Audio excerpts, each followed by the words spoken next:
আওয়ামী লীগের দালালি শুধু করেন নাই, আমরা ইমানি ব্যক্তি, আমরা মরার আগে যেন আমরা যদি মরেও যাই যেন সবাই বলে এরা নীতিবান লোক ছিল, এরা আদর্শের সৈনিক।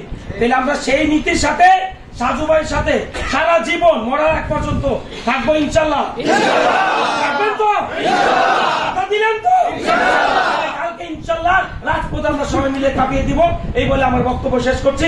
সাজু ভাই জিন্দাবাদ, জাতীয়তাবাদী দল বিএনপি জিন্দাবাদ, বাংলাদেশ জিন্দাবাদ। সবাইকে ধন্যবাদ। তার জ্বালাময় বক্তব্য দেওয়ার জন্য এ পর্যায়ে বক্তব্য নিয়ে আসছেন ৮ নং ওয়ার্ড বিএনপির সাবেক সভাপতি, আমাদের মরহুম কমিশনার জনাব সাইদুর রহমান নিউটন ভাইয়ের ছোট ভাই জনাব ডাক্তার মোহাম্মদ মিটন ভাই। আসসালামু আলাইকুম। আজকের মতবিনিময় সভার সভাপতি আমাদের প্রাণপ্রিয় নেতা, কর্মী বান্ধব নেতা বললেই ভালো হয়। কর্মীদের যিনি সবসময় পাশে থেকে খবর নিয়েছেন সেই এস.এ. সাজু ভাই। আর প্রথমে আমি খালেক চাচার আত্মার মাগফিরাত কামনা করছি। আসলে কালকের প্রোগ্রামের ব্যাপারে সব অঙ্গ সংগঠন বাকি সবার থেকে মোটামুটি একটা রোডম্যাপ চলে আসছে। আমি কিছু বলবো না, যার যার অবস্থান থেকে কালকে সর্বোচ্চ উপস্থিতি যেন হয় সেই অনুরোধ জানাচ্ছি। আর কালকের প্রোগ্রামের বাইরে একটা কথা বলতেছি, ষড়যন্ত্র শেষ হয়নি। ষড়যন্ত্র দলের মধ্যে আছে, দলের বাহিরেও আছে। ষড়যন্ত্র আমাদের মোকাবেলা করতে হবে। কালকে আমাদের যে কথাটা আমার ভাই সম্পর্কে আসছে, এটা আমি অনেক চিন্তা ভাবনা করে দেখলাম কথাটা কেন আসলো। চক্রান্তকারীরা যখন চিন্তা করছে যে সাধু ভাই সারা চক্রান্ত কোনো বিকল্প নাই, তখনই তারা সবাইকে সতর্ক থাকতে হবে এই চক্রান্ত থেকে। এবং চক্রান্ত আওয়ামী ফ্যাসিস্ট করতেছে, তার চেয়ে বেশি করতেছে আমাদের দলীয়। সবাই সতর্ক থাকতে পারি সে আহ্বান জানিয়ে আমি আমার সংক্ষিপ্ত বক্তব্য শেষ করছি। রহমান মিটন ভাইকে তার সংক্ষিপ্ত বক্তব্য দেওয়ার জন্য এই পর্যায়ে বক্তব্য নিয়ে আসছেন। সুখে দুঃখে আমরা দীর্ঘদিন যাবৎ যাকে সবসময় রাজপথে পেয়েছি, কোর্টের বারান্দায়, জেলখানায়, জেল গেটে সবসময় নেতাকর্মীদের খোঁজ খবর রেখেছেন, সেই প্রিয় বড় ভাই আমাদের শাহালি থানা বিএনপির সংগ্রামী যুগ্ম আহ্বায়ক জনাব মোহাম্মদ শামসুল কবির।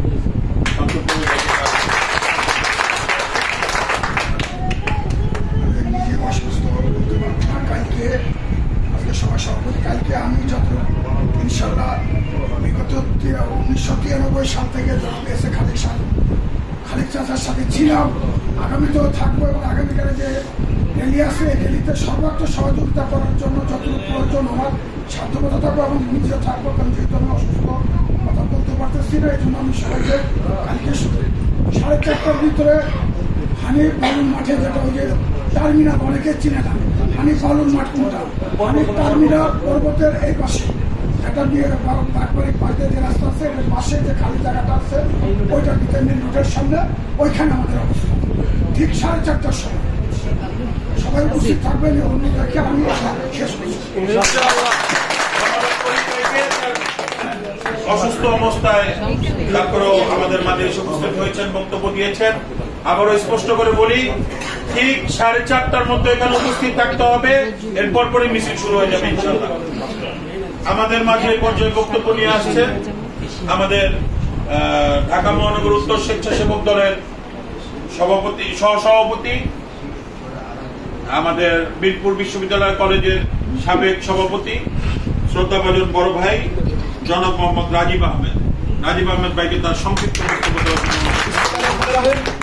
বাংলাদেশ জাতীয়তাবাদী দল বিএনপি আয়োজিত আজকের এই শাহালি থানার কর্মী সভায় আজকের অনুষ্ঠানে সম্মানিত প্রধান অতিথি ঐতিহ্যবাহী এস.এ. খালেক পরিবারের সাহেবের যোগ্য উত্তরসূরি এস.এ. সিদ্দিক সাজু ভাই আমাদের মাঝে উপস্থিত আছেন।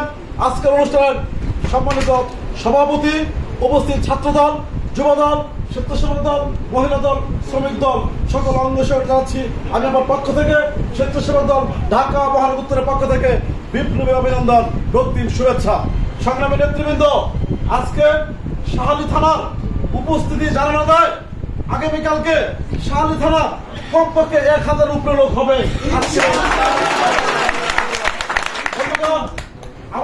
প্রাণপ্রিয় নেতা, যে সুখে দুঃখে 17 বছর আমাদের পাশে ছিল, এই ভাই যদি রাজনীতি ছেড়ে দেয় তাহলে কিন্তু সে আরামে এসে জীবন যাপন করতে পারে, ইউরোপ আমেরিকা ঘুরে বাংলাদেশে ঘুরে, তার কোনো ক্ষয়ক্ষতি হবে না। কিন্তু উনি দেশকে ভালোবাসে, দেশের মানুষকে ভালোবেসে, এই ঢাকা যুক্ত আসনের মানুষকে ভালোবেসে আপনাদের আমাদের সকলের পাশে এই বাসা থেকে অনেক হামলা মামলা খেয়েও রাজনীতি ধরে রেখেছে আপনাদের জন্য, এলাকার উন্নয়নের জন্য।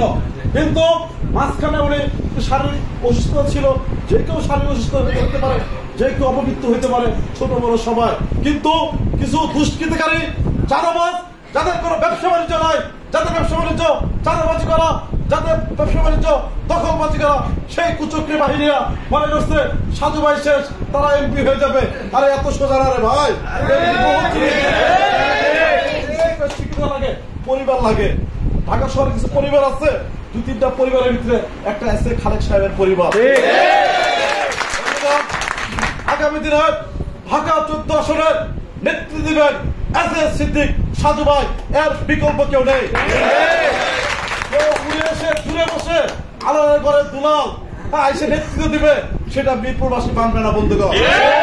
আমরা বিগত দিনে কাউকে পাইনি, আমরা সাজু ভাইকে পেয়েছি।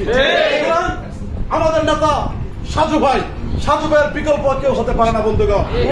সাজু ভাই মিরপুর, দারুসালাম, শাহালি, রূপনগর আংশিক সহ ঢাকা শহরে ছাত্রদল, যুবদল, স্বেচ্ছাসেবক কেন্দ্রে পর্যন্ত সকল অঙ্গ সংগঠনকে এবং সকল ব্যক্তিকে সাজু ভাইয়ের সহযোগিতা দাঁড়ায় চেয়েছে। সাজু ভাই কিন্তু সহযোগিতা উজাড় করে দিয়েছে।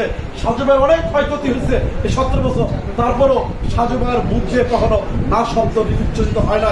সবাইকে সে 2 হাত ধরে দিচ্ছে বন্ধুগণ। তাই এই মানুষটির জন্য আগামী দিনগুলো প্রাণ ভরে দোয়া করবেন যেন উনি আরো সুস্থ হয়ে ওঠে এবং আমাদের সাথে রাজপথে থাকতে পারে এবং আমাদের সুখে দুঃখে যেন থাকতে পারে। হ্যাঁ, এই আশা অপ্রত্যাশা রেখে আমি আমার বক্তব্য শেষ করছি। খোদা হাফেজ। বাংলাদেশ জিন্দাবাদ, বাংলাদেশ জাতীয়তাবাদী স্বেচ্ছাসেবক দল জিন্দাবাদ। বন্ধুরা, আরেকটি কথা, সাজু ভাই কালকে আপনারও থাকবে, আপনি মিছিলের একমাত্র ব্যক্তি, আপনার সামনে থাকবেন, ব্যানারের পিছে সকল সিলের নেতৃত্ব থাকবে, আপনার সামনে থাকবেন। আচ্ছা, ঠিক আছে, ধন্যবাদ। বক্তব্য দেওয়ার জন্য আমাদের মাঝে উপস্থিত আছেন কৃষক দল কেন্দ্রীয় কমিটির আমাদের যোগু ভাই, 9 নম্বর বিএনপির সংগ্রামী যুগ্ম সাধারণ সম্পাদক মোহাম্মদ সালেক। আমাদের মাঝে উপস্থিত আছেন শাহলী থানা স্বেচ্ছাসেবক দলের যুগ্ম আহ্বায়ক জনাব মোহাম্মদ রবি। আমাদের মাঝে উপস্থিত আছেন সাবেক